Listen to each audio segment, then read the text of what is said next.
Don't come to my wedding. You're no longer my family. My daughter sent me a message, rejecting me for the sake of her new parents' wealth. I replied, understood. My heart was breaking from the betrayal. So, I called one person. 24 hours later, I had 75 missed calls from her and her family. They were panicking, begging me to stop, but it was too late. Before we continue, please subscribe to the channel and let us know where you are listening in the comments. Dad, I need $40,000 for the wedding. Emily's voice cut through the evening silence before she'd even removed her designer coat. This is the most important day of my life. I looked up from my evening paper, reading glasses sliding down my nose. My daughter stood in the doorway, car keys still jangling in her manicured hand, already pacing toward my desk. Sweetheart, sit down. Let's talk about this properly. There's nothing to discuss. She spun around, her heels clicking against the hardwood floor. The Harringtons have already put down deposits. The venue, the flowers, the photographer. Everything's arranged. I just need you to cover your share. I set down the paper carefully. 40,000. Nearly a quarter of my entire retirement savings. Emily, I can give you 10,000. That's all I can afford on my pension. Her face twisted like I'd slapped her. 10,000. That's pathetic. I walked to my desk, pulled out the bank statements from the bottom drawer. The numbers were clear, printed in stark black and white. Look, honey, this is what I have after your mother's medical bills, after the funeral expenses. Don't you dare bring Mom into this. Emily knocked the papers from my hands. They scattered across the coffee table, landing beside framed photos of our family back when we were whole. The Harringtons say a real father would find a way. Richard took out a second mortgage for his son's wedding. Margaret sold her grandmother's jewelry. I'm not Richard Harrington. No, you're not. Her voice cracked with frustration. You're just content with mediocrity, content with this tiny house, this tiny life, this tiny pension. I knelt to gather the scattered statements. My wife's photo smiled up at me from the floor. The woman who taught Emily about kindness, about family loyalty. The woman who died believing our daughter would take care of me in my old age. The wedding dress alone costs more than your offering, Emily continued, now standing over me. Do you know how embarrassing it is when they ask about my father's contribution? When I have to explain that my dad used to be somebody, but now he's just what? Emily. She hesitated, but only for a moment. Just a failure. The Harringtons are right about that much. The words hung in the air like smoke. I remained crouched by the coffee table, bank statements in one hand, my wife's photograph in the other. I see. My voice came out steady, quieter than I'd expected. And what do you think your mother would say about this conversation? Emily grabbed her purse from the chair. Mom would want me to be happy. She'd want me to have the wedding I deserve. Would she? But Emily was already at the door. I'll give you a week to figure it out. Find the money, Dad, because I'm not backing down. The door slammed shut. Through the window, I watched her BMW pull out of my driveway, the car the Harringtons had bought her as an engagement gift.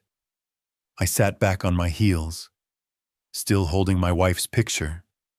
Margaret's eyes seemed different now, sadder somehow, as if she too had heard our daughter's words. The house settled into silence. Bank statements lay scattered around me like fallen leaves. Proof of a modest life honestly lived. 10,000. It had seemed like such a generous gift an hour ago. I placed my wife's photo back on the mantel, straightening it carefully. Then I began collecting the papers one by one, organizing them into neat piles on my desk. 40,000. The Harringtons were right about one thing. I wasn't the kind of father who could write that check. But perhaps it was time they learned exactly what kind of father I really was. The coffee had gone cold while I stared at my phone screen. Morning light filtered through the kitchen window, illuminating the Facebook notification that had just arrived. Emily Lancaster Harrington shared a post. My thumb hovered over the notification. We'd barely spoken on social media since her mother's funeral, but I'd kept her as a friend anyway. A father's stubborn hope. Perhaps. I tapped the screen. Finally found real parents. Thank you, Richard and Margaret, for making dreams come true. Blessed new family. Wedding planning. The words hit like a physical blow. Real parents. The coffee mug slipped from my fingers, clattering against the kitchen table. Below the text, 3 photos loaded slowly on my aging phone. Emily in an elegant bridal salon, surrounded by mirrors and white silk. Margaret Harrington, adjusting a veil behind her. Both women beaming. Richard Harrington in the background. Platinum credit card already in hand at the register. Likes, 53 comments and counting. Such lucky parents to have you. Your new family is absolutely perfect. The Harringtons are angels. I scrolled through comment after comment, each one twisting the knife deeper. Not one mention of me, not one acknowledgement that I'd raised this woman for 28 years, held her through nightmares, paid for her college, walked her through her mother's death. Real parents. Who was I then all those years? My hands trembled as I screenshot the post, then the photos, then the comment thread. Professional habit from my banking days. Document everything. I created a new folder on my laptop. Emily. Evidence. The banker in me was already working, even as the father in me bled. The dress in the photos cost more than my monthly pension. The salon looked like something from a magazine, all crystal chandeliers and marble floors. Emily's smile was radiant. Her arms wrapped around Margaret like she'd never hugged me that way. But it was the third photo that broke me completely. The 3 of them together, Richard, Margaret, and Emily, posed like a perfect family portrait. Richard's hand on Emily's shoulder, protective and proud. Margaret holding Emily's hands, maternal and warm. Emily between them looking genuinely happy in a way I hadn't seen since before her mother got sick. They looked complete without me. I refreshed the page. 67 comments now. The likes climbing steadily. My daughter's public declaration of abandonment, celebrated by hundreds of strangers who didn't know I existed. The house felt smaller suddenly, filled with photographs of a life Emily had apparently decided didn't matter. Wedding photos of her mother and me, baby pictures, family vacations, all of it reduced to nothing by a social media post, and 3 carefully staged photographs. My phone buzzed against the table. A text message from Emily. Dad, did you see my post? The Harringtons wanted everyone to know how grateful I am for real support. Still waiting for your answer about the money. 2 hours passed in the haze of rereading comments and screenshots. The Facebook metrics kept climbing. 200 likes now. Nearly 100 comments, celebrating my daughter's new family. Each notification felt like another small cut. My phone buzzed again. Emily. I stared at the screen for a long moment before opening the message. After everything this morning had already brought, I wasn't sure I could handle more. Don't come to my wedding. You're not my family anymore. The words hit differently than the Facebook post. Public humiliation was one thing. This was personal execution. Final, absolute. I read the message 3 times, each pass making it more real. 28 years of fatherhood dismissed in a single text. The child I'd rocked through nightmares, taught to ride a bicycle, walked to her first day of school, gone. My hands trembled as I typed responses, deleted them, typed again. Emily, please, we can work this out. Delete. How can you say that to your own father? Delete. After everything I've done for you. Delete. Finally, I typed 2 words. I understand. Sent. The message showed as delivered. Then read. No response came. Emily had moved on. Probably back to her wedding planning with her new parents. I walked to the living room, legs unsteady. The photo albums sat on the bottom shelf where they'd been since Margaret's funeral. I pulled out the oldest one, leather-bound and worn at the edges. Our wedding day. Margaret in white lace. Me in a rented tuxedo that was slightly too large. We looked impossibly young, impossibly happy. She'd made me promise that day to always protect our future children, to be the kind of father who never let them down. I turned the page. Emily as a newborn. Tiny fists pressed against her face. Me holding her in the hospital chair, looking terrified and amazed. Margaret used to joke that I'd counted Emily's fingers and toes 50 times that first day. More pages. Emily's first steps tottering between Margaret and me in our old apartment. Her first day of kindergarten. Pigtails and a backpack bigger than she was. Birthday parties where I'd spent weeks building elaborate decorations. Christmas mornings where Emily would drag us from bed at dawn. School plays where she'd find my face in the audience and wave.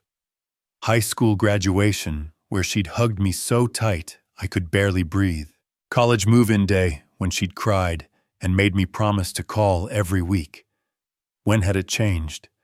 When had I become disposable? I closed the album and set it aside. Through the window, neighbors were living their ordinary Saturday mornings, walking dogs, checking mail, washing cars. Normal families doing normal things. My phone remained silent. Emily wasn't coming back from this decision. The Harringtons had won completely. But as I sat there surrounded by 28 years of family memories, something shifted inside me. The hurt was still there, raw and deep. But alongside it grew something else, a cold, methodical anger that felt familiar from my banking days. "All right, Emily," I said aloud to the empty house. "Let's see how real your new parents actually are." Hours passed in methodical planning. I'd moved to my home office, the same space where I'd handled business calls for 30 years. The familiar environment brought back that old analytical mindset, the one that had caught embezzlers and fraudulent loan applications when others missed them. My address book sat open on the desk, pages yellowed with age. Stephen Hayes, Private Investigations. I'd written his number carefully in blue ink 5 years ago when he'd left the bank to start his own firm. "Call if you ever need anything," he'd said at his farewell party. The business card was tucked between the pages, professional gray with black lettering, discreet, but confident. Stephen had always been thorough, methodical, the kind of man who found answers others couldn't. I dialed his number. Stephen Hayes Investigations. "Stephen, it's Owen Lancaster." Pause. "Owen. Owen Lancaster from First National. It's been years. Good evening." "Stephen, I hope I'm not calling too late." "Not at all. What can I do for you?" "Owen, this is unexpected." I settled back in my desk chair, choosing my words carefully. "I need some information about Richard and Margaret Harrington here in Seattle." "Complete background check." Another pause. Longer this time. "What's going on?" "Owen, this isn't like you. Let's just say I want to make sure I can trust some new relatives. Stephen's tone shifted to business mode. I see. What kind of scope are we talking about? Everything? Financial background, business practices, property holdings, legal issues. They own Harrington's fine dining downtown. I want to know exactly who these people are. That's comprehensive work. Owen, I'll need about a week for thorough results.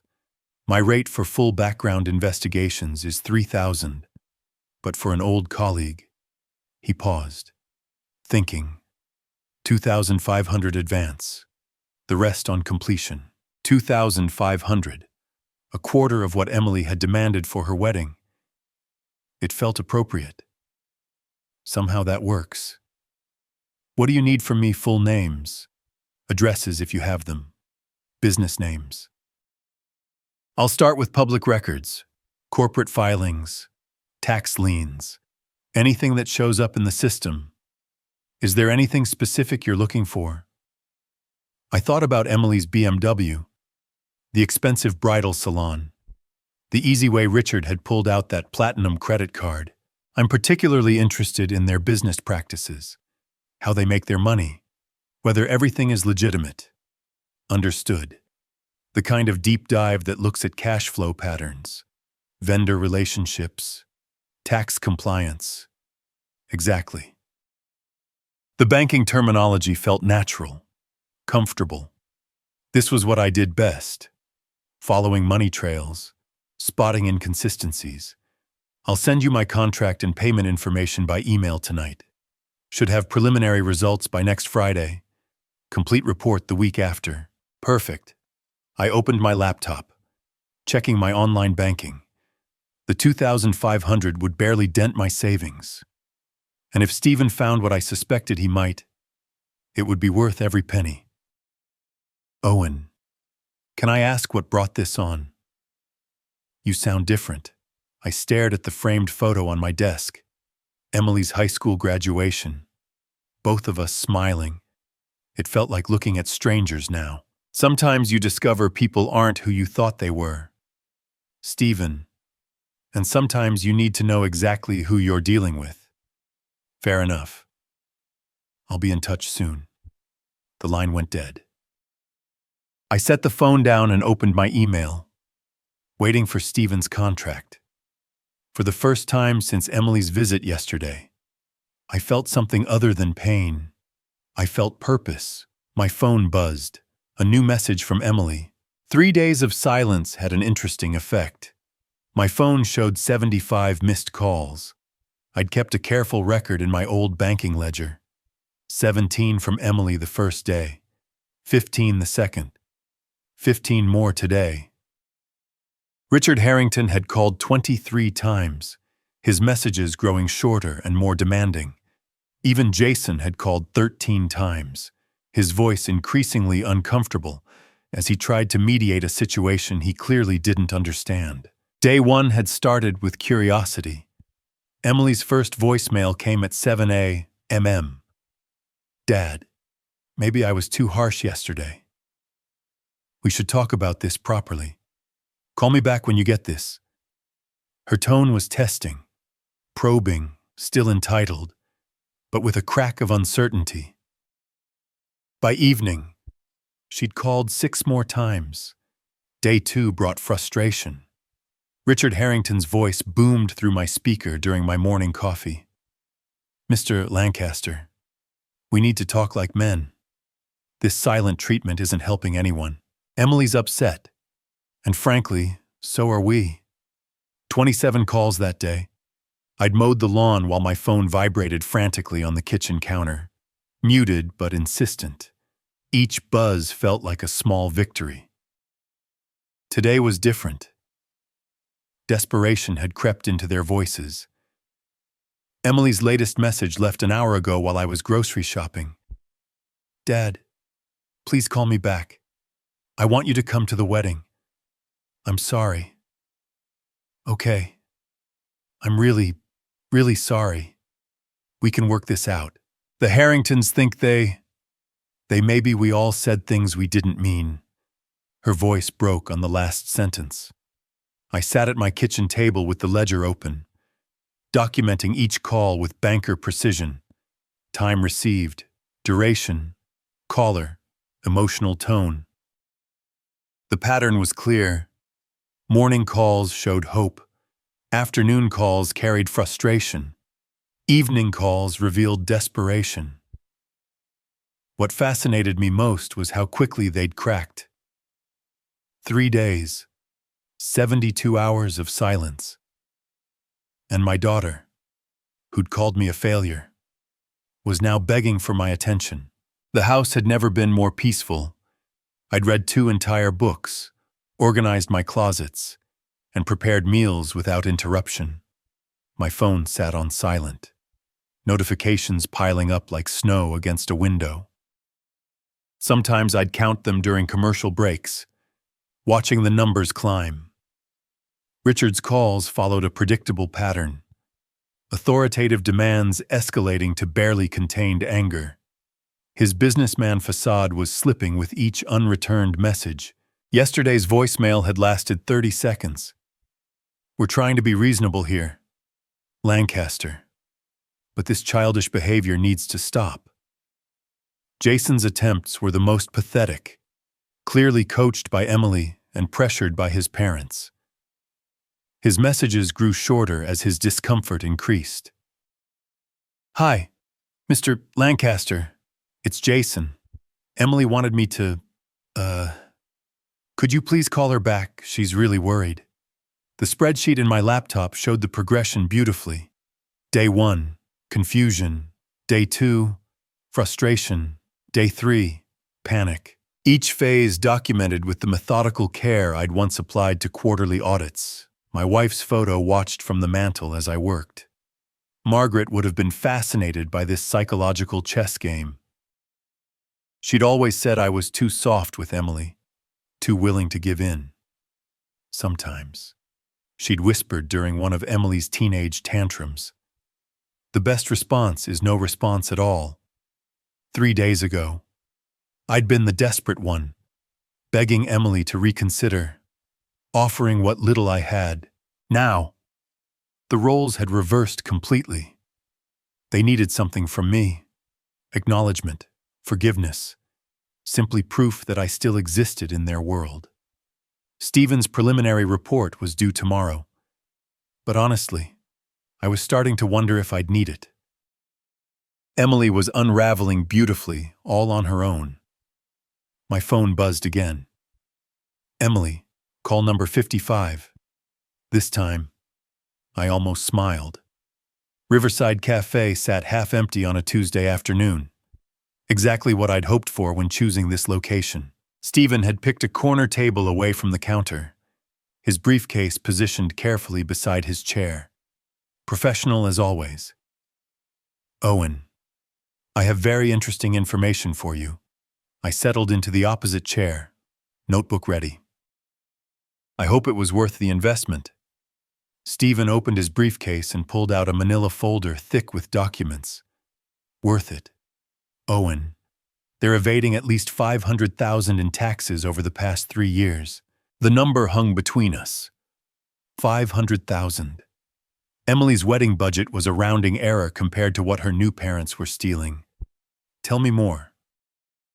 Richard and Margaret Harrington run a sophisticated money laundering operation through their restaurant. Stephen slid the first document across the table. "Look at this. Monthly deposits from catering services that don't exist." I put on my reading glasses, examining the bank statement. Cleaned photocopies professionally obtained. 60,000 deposited on March 3rd from Heritage Wedding Catering. Another 50,000 on February 15th from Platinum Events Catering. "I called these companies," Stephen continued. "Half don't exist. The other half never worked with the Harringtons." My banking training kicked in automatically. "What's their declared income versus actual lifestyle?" Officially, 90,000 annually from the restaurant. Unofficially, Stephen pulled out property records. 3 million mansion purchased last year. BMW payments that exceed their monthly declared income. Country club memberships costing more than most people make. I flipped through the documents methodically. Tax returns showing minimal profits, while bank statements revealed consistent large deposits. The discrepancy was staggering and legally devastating. The restaurant's legitimate revenue barely covers operating costs, Stephen explained. Everything else comes from phantom catering jobs, inflated supply invoices, and cash payments from unnamed sources. Have you documented the pattern 3 years of records? Watch this progression. Stephen laid out bank statements chronologically, starting small.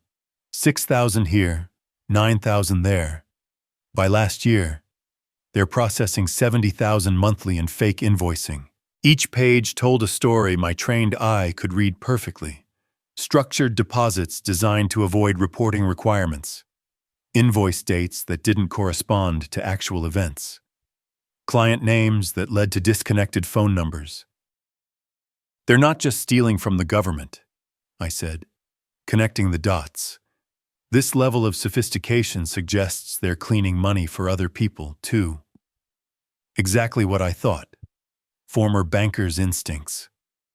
Right, Stephen grinned. That's why they can afford Emily's wedding demands so easily. It's not their money they're spending. I set down the documents and leaned back. Emily had chosen criminals over her own father. People whose generosity came from theft and fraud. The irony was almost perfect. How solid is this evidence solid enough for the IRS, the State Revenue Department, and probably federal investigators? I've documented everything through legal channels, public records, legitimate business inquiries. Nothing that can't be used in court. Stephen pulled out a final folder.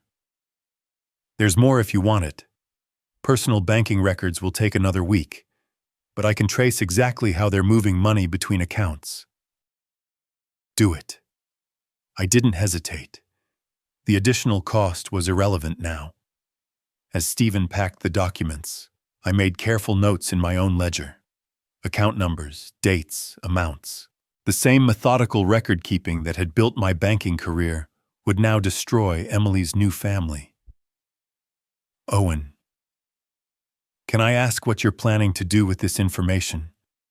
I closed my notebook and looked across the cafe. Normal people living normal lives, paying their taxes, following the law, unlike the Harringtons who'd bought my daughter's loyalty with stolen money. I'm going to make sure the right people see these documents. Stephen, and your family situation. Let's just say some relationships need to be examined very carefully.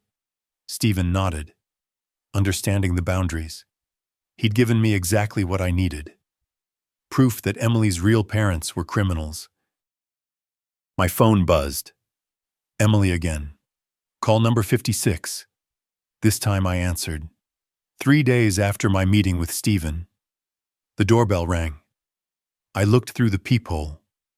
Emily stood on my front steps, clutching a bouquet of white roses, my late wife's favorite. Her eyes were red-rimmed, her usual perfect makeup smudged. She looked exactly like someone who'd spent days calling a phone that never answered. I opened the door. Dad, I know I hurt you, but you understand. Weddings are stressful. Of course, sweetheart. I understand. She blinked, clearly expecting more resistance. The flowers trembled slightly in her hands. May I come in? I stepped aside, gesturing toward the living room. Let me put those in water for you. As I arranged the roses in Margaret's crystal vase, Emily perched on the edge of the sofa like a nervous bird. Her eyes darted around the familiar room, taking in the family photos that contradicted her Facebook declaration about real parents. I'll make us some tea, I said, moving toward the kitchen. Dad. Wait. Her voice cracked slightly. About what I posted on Facebook. People misunderstood. When I said real parents, I didn't mean, I meant supportive. You know, people who could help with the wedding. I filled the kettle methodically. Of course. The message I sent was harsh. Too. I was angry. And the Harringtons they were so disappointed that we were fighting. They said family should stick together. Wise advice.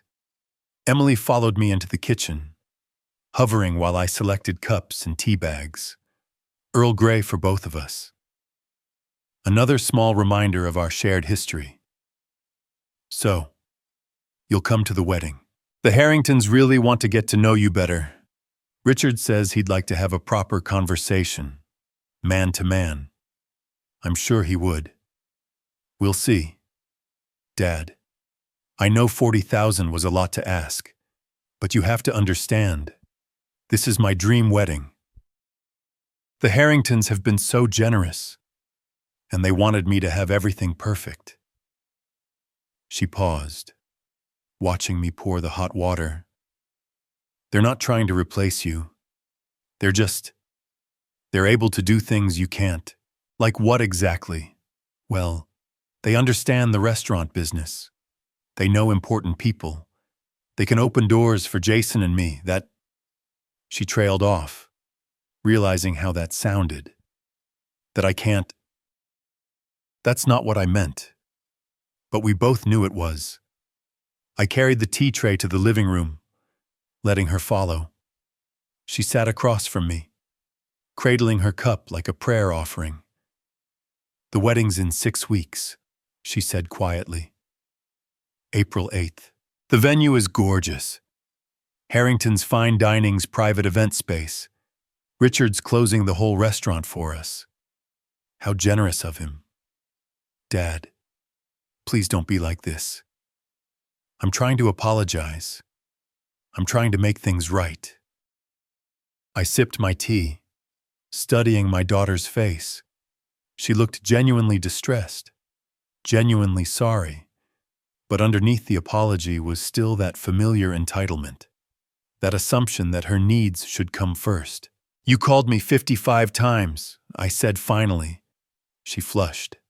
I was worried. You never ignore my calls. Maybe I should have ignored them more often. What's that supposed to mean? Nothing, sweetheart. Tell me more about the wedding plans. Emily brightened, apparently taking this as encouragement. The ceremony's at 4. Reception immediately after. We're expecting about 250 guests. The Harringtons know so many people. Business associates, country club friends. It's going to be beautiful. I nodded, making appropriate sounds while she described flowers and music and menu choices that cost more than most people's monthly salaries, all funded by tax evasion and money laundering, though she had no idea. So, you'll walk me down the aisle, she asked finally, her voice small and hopeful. I set down my teacup and looked at her directly. Emily, do you remember what your mother used to say about family? She said a lot of things. She said, family isn't about who can give you the most expensive things. It's about who shows up when things get difficult. Emily's face tightened. The Harringtons have shown up for me. Have they? Yes. They've given me everything you couldn't. They've treated me like their own daughter. Is that what you want, to be their daughter instead of mine? I want both.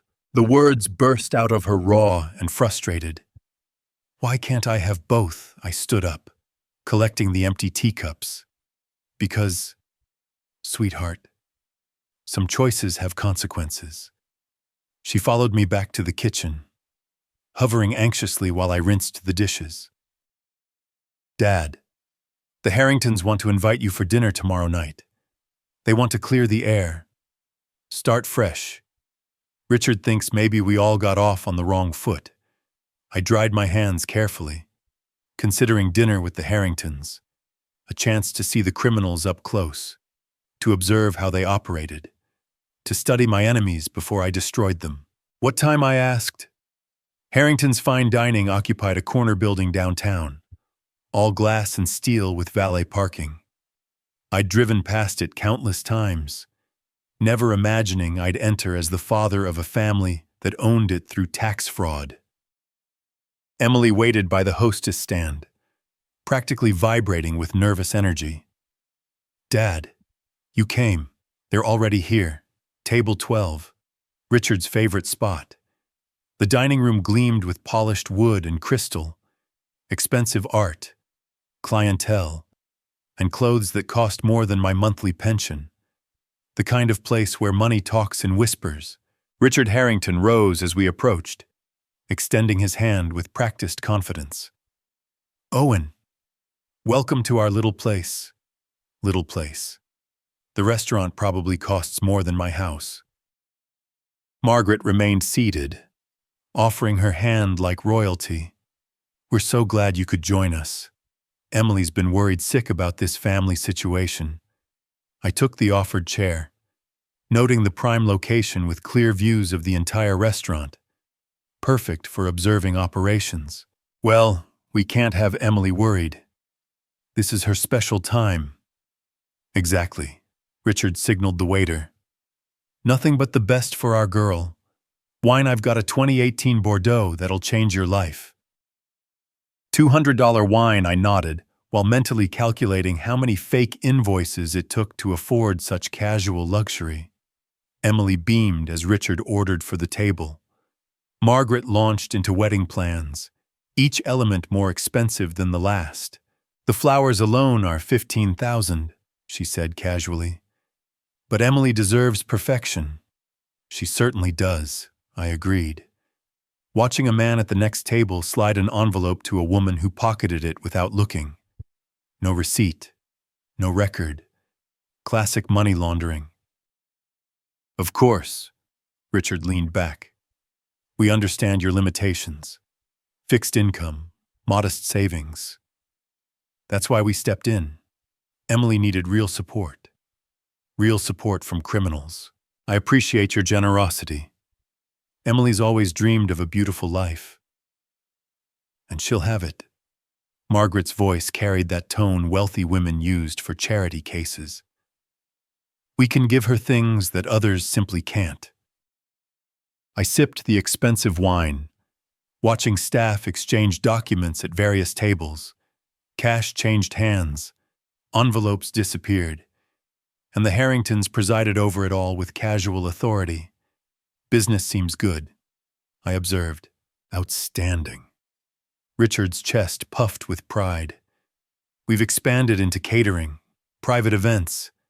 The profit margins are incredible, because you don't report half of it." I thought, discreetly photographing an invoice someone had left on the table behind Richard. "Heritage Wedding Catering, one of Stephen's phantom companies." Emily chattered about honeymoon plans while I documented evidence. A stack of cash disappeared into a server's apron. A businessman paid with multiple credit cards, and an envelope of currency. "Owen," Margaret interrupted. "We want you to know Emily is family now. Our daughter in every way that matters. You've been very kind to her." Kind, Richard laughed. "We've given her a future. Country club membership, social connections, business opportunities, things a pension simply can't provide." The condescension was breathtaking. Two criminals lecturing me about providing for my daughter with stolen money. "You're right," I said humbly. "I couldn't give her what you can." Emily squeezed my hand, radiant with happiness. If only she knew she was celebrating with tax evaders and money launderers. Richard regaled us with business stories, each revealing more criminal activity, phantom employees, inflated expenses, cash customers who paid premium prices for services that didn't exist. "The secret," Richard winked, "is understanding cash flow, maximizing income streams while minimizing overhead, minimizing taxes." He meant. My phone buzzed as I photographed another transaction. "Stephen, probably with investigation updates. Emily tells me the wedding's at your private event space." "Our crown jewel," Margaret gestured toward the back. "Seats 300, full catering kitchen. We've hosted senators, judges, important people dining in a money laundering operation. I'd love to see it sometime. Absolutely. We should have you over again soon. Get to know each other properly. More opportunities to observe their criminal enterprise. I'd like that very much. As dessert arrived, I counted 20 suspicious transactions. The restaurant operated like a financial services company, disguised as fine dining. Emily leaned against my shoulder, wine making her sentimental. I'm so happy we're all family now. Family. If she only knew. Richard raised his glass. To family, to new beginnings, to understanding what really matters. I raised my glass, meeting his eyes. To getting exactly what we deserve. The week that followed passed in methodical preparation. I'd cleared my dining room table, transforming it into a command center. Stephen's investigation files sat in neat stacks beside my own photographs from the restaurant. Everything organized with the same precision I'd once applied to quarterly audits. Stephen arrived Tuesday morning with his final report. A thick manila envelope that felt heavy with consequences. Owen, this is enough to put them away for 7 years minimum. I opened the folder, scanning pages of documented fraud, bank records, fake invoices, tax returns that bore no resemblance to their actual lifestyle. Professional, thorough, devastating. I don't want them in prison.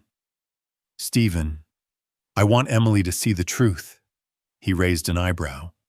That's not what I expected. Prison would be too private, too clean. I set down the documents. Emily chose them over me because of their money. She should know where that money really comes from. Stephen packed his briefcase. Our professional relationship concluded. I walked him to the door, then returned to my war room. The next 3 days blurred together in careful preparation. I digitized every document, creating backup copies on 3 different devices. The banker in me insisted on redundancy. If one system failed, the others would preserve the evidence. Thursday morning, I drafted my complaint to the IRS. 12 pages of detailed allegations supported by photographs and financial records. I'd written similar reports during my banking career, but never with such personal satisfaction. Richard and Margaret Harrington have systematically evaded federal taxes through falsified business records and money laundering operations. I typed the enclosed evidence documents over 500,000 in unreported income spanning 3 years. I printed 3 copies, sealing them in separate envelopes for different federal agencies, the IRS, the State Revenue Department, and the FBI's Financial Crimes Unit, a coordinated attack that would hit them from multiple directions. But the federal investigation would take months to develop. Emily's wedding was in 5 days, Friday evening. I assembled my special wedding gift, a leather portfolio containing copies of every incriminating document, arranged chronologically to tell the story of systematic fraud. Bank statements, fake invoices, restaurant photographs, tax returns, a complete picture of criminal enterprise. On the cover page, I wrote a simple note for Emily, so you can see who your real parents actually are. Love, Dad. Saturday, I drove to 3 different post offices, mailing the federal complaints from separate locations, anonymous tips that would trigger investigations within weeks. By the time the Harringtons realized what was happening, their financial empire would be under federal scrutiny. Sunday morning brought a call from Emily. Dad, I'm so excited you'll be there Tuesday. Margaret's been planning something special. She wants to give a speech about family and how grateful they are to have you as part of theirs. Margaret Harrington giving a speech about family values while running a criminal enterprise. The irony was perfect. That sounds lovely. Honey. And Dad, I know I was awful to you before, but having dinner with them made me realize we can all be family together. The Harringtons really care about making you feel included. I'm looking forward to it." After hanging up, I returned to my dining room table. The portfolio sat ready, waiting for the perfect moment. Emily's wedding day would become the Harrington family's day of reckoning. I opened my laptop and composed one final email, scheduling it to send automatically if I didn't cancel it within 72 hours.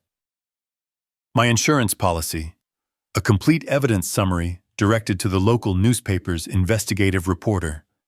The subject line read, "Local restaurant owner's $1 million tax fraud scheme." Monday passed quietly. I pressed my best suit, polished my shoes, and reviewed the evidence portfolio one final time. Everything was perfect, chronological, comprehensive, undeniable.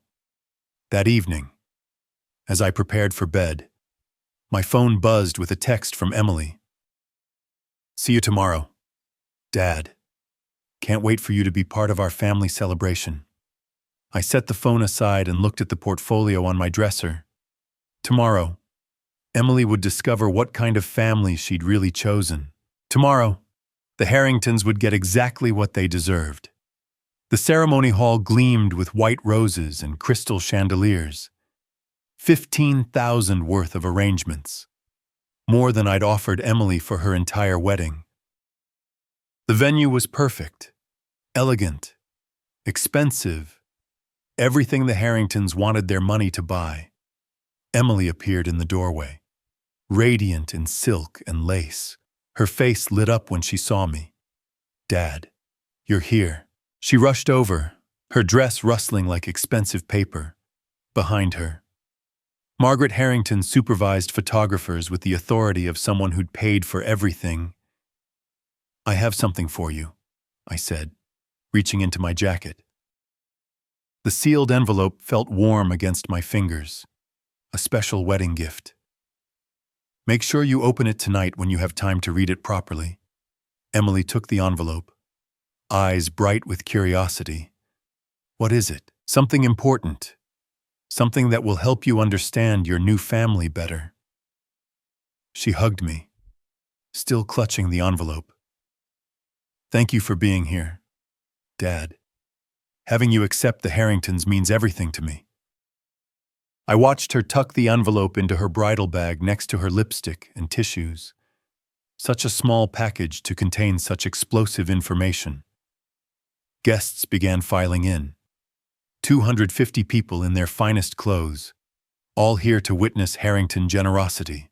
I recognized faces from the restaurant. Business associates who'd probably participated in money laundering without knowing it. Richard Harrington appeared beside me in his designer tuxedo. "Owen, Emily looks beautiful, doesn't she?" "She does indeed. We spared no expense today. Only the best for our girl." He gestured toward the elaborate arrangements. "Costs more than most people make in a year. But Emily deserves perfection. Perfection bought with stolen money." Margaret joined us, jewelry sparkling. "Owen, we've seated you in the third row family section, but we wanted everyone to see Emily clearly." Third row, behind Harrington relatives and business partners. My role as father reduced to honored guest status. The musicians began playing. I found my assigned spot, noting how the Harringtons had arranged everything to showcase their importance. They sat in the front row like royalty, accepting congratulations from guests who praised their generosity. "Such a beautiful wedding," the woman beside me whispered. "The Harringtons have been so good to that girl." Emily appeared at the back of the hall, glowing with happiness. No traditional father-daughter walk. Richard Harrington had claimed that honor, too, walking beside her as the man who'd made this day possible. I watched my daughter float down the aisle on the arm of a tax-evading criminal, her face radiant with joy. The ceremony began with elaborate readings about love and family values. Margaret dabbed her eyes with a silk handkerchief, playing devoted mother figure. Richard beamed with patriarchal pride, accepting whispered thanks from guests. "They've been like parents to her," someone behind me murmured. "So generous." I smiled and nodded, playing my part perfectly. The humble father, grateful for Harrington kindness. Jason recited his vows with nervous sincerity. Overwhelmed by the wedding's grandeur, Emily responded with teary gratitude, thanking the Harringtons for making dreams come true. The photographer captured everything: the luxury, the emotion, the Harrington triumph. Perfect documentation of their victory over the modest bank auditor who couldn't provide for his daughter. As the ceremony concluded, guests rose in applause. Rice and flower petals filled the air while the couple kissed. Emily clutched her bridal bag tightly, the sealed envelope safely inside. Margaret approached me, all gracious smiles. "Owen, we're so pleased you could share this moment. Emily needed her father here to make it complete. Thank you for including me. We're family now. We'd love to have you for dinner again soon. Share more about our business, our success. You might find it educational." Educational indeed. "I'd like that very much." The receiving line formed. I watched Emily accept congratulations while clutching her bag. Every few minutes, she'd pat it gently, making sure my gift remained safe. In 6 hours, she'd be home, opening that envelope, reading about tax evasion and money laundering, learning exactly what kind of family values her real parents represented. The Harringtons posed for photographs, arms around Emily like proud parents. Flashbulbs captured their moment of absolute triumph. I checked my watch. Hours of celebration remained before Emily discovered the truth. But discovery was inevitable. The envelope sat in her bag like a ticking bomb, counting down to the moment when everything would change. The grand ballroom in Seattle sparkled with crystal and candlelight. Emily and Jason sat at the head table, surrounded by wedding gifts. The reception had lasted 4 hours. Dinner, toasts, dancing. Everything the Harringtons had orchestrated to perfection. I watched from my assigned table as Emily finally reached for her bridal bag. The sealed envelope emerged pristine white against her silk gloves. "What's this?" "Dad," she called across the ballroom, holding up my gift. "Open it, sweetheart. It's something special." She broke the seal carefully, unfolding the cover letter first. I'd written it simply: "Dear daughter, meet your real parents." Emily's smile faded as she read. Her eyes moved to the documents beneath: bank statements, tax returns, money laundering evidence, page after page of Harrington crimes, professionally documented. The color drained from her face. Emily Jason leaned over, concerned. "What is it?" She handed him the letter, then spread the financial documents across the white tablecloth. Bank records showing unreported income, fake catering invoices, tax returns claiming poverty while living in luxury. Margaret Harrington noticed the commotion first. "Emily, dear, what's wrong?" Emily looked up, documents clutched in trembling hands. "Is this true? Are you really stealing money?" The ballroom began to quiet. Nearby guests turned toward the head table, sensing drama. Richard Harrington stood quickly, face flushing red. "That's all lies. Your father's just jealous because we could give you what he couldn't." Jealous, I rose from my seat, walking toward the head table. Every eye in the ballroom followed me. "No, Richard. I just wanted my daughter to know the truth about her new parents." Margaret grabbed for the documents, but too late. Guests at nearby tables had already seen them, phones appearing to photograph the evidence. $500,000 in tax evasion, I announced to the room. Money laundering through fake catering services. Your wedding was paid for with stolen money. Emily. Emily stared at the documents, then at the Harringtons, then back at the evidence. The flowers, the venue, everything. All of it. I confirmed. Funded by criminal activity. Richard's face turned purple. You bitter old man. You're trying to ruin your own daughter's wedding. I'm trying to save her from criminals. The ballroom erupted in whispers. Guests pulled out phones photographing the documents Emily held. The scandal was spreading in real time.